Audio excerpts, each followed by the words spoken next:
not if you paid full price. In the next 2 minutes, I'm going to show you how we sent a student to Harvard free. Let me explain exactly how we did it.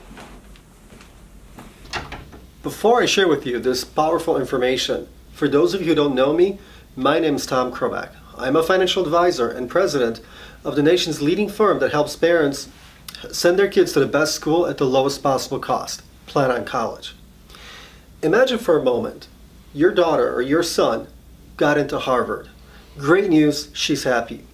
Now, bad news, you're paying the full price, $75,000. Now, coming up at the next barbecue, you and your neighbor are talking. His daughter's also going to Harvard. And even though your financial situation is seemingly identical, you make the same, you have the same, you just found out that your neighbor has got a 40% discount. How did that happen? Your neighbor understood the power of the needs analysis formula.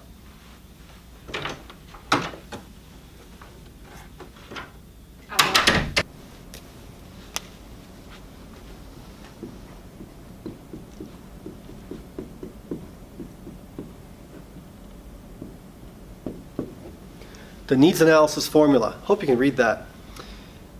COA minus EFC equals need. COA stands for cost of attendance, which basically is the cost of school. Tuition, room and board, walking around money, mom, dad, I love you money.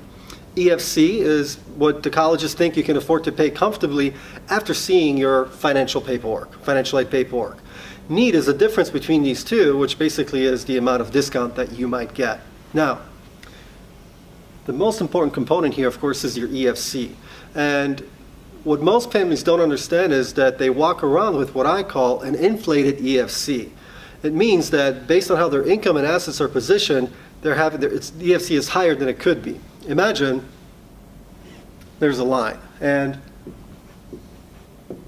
above the line are certain assets, investments such as 529 plans, brokerage accounts, and others that cause your EFC to go up or are calculated into the EFC. Now, below the line are other types of assets which are completely ignored by the formula and do not cause your EFC to go up. So what would happen if we took something that's above the line and moved it below? What would happen is your EFC would go down, and of course, your need would go up, your eligibility for financial aid would go up. This is exactly how we sent that student to Harvard for free. This is how your neighbor is getting a 40% discount while you are stuck paying full price. So folks, this was just a tip of the iceberg. Although the information we covered here talked about Harvard, all of this applies to schools across the country. In over 14 years of doing this, I've seen so many parents leave so much money on the table and seen students' chances of attending their dream school ruined. Attend our upcoming class where we will show you how this college process is one big game, and we will show you the rules that will help you win, meaning send your kids to the best school at the lowest possible cost. See you in the class.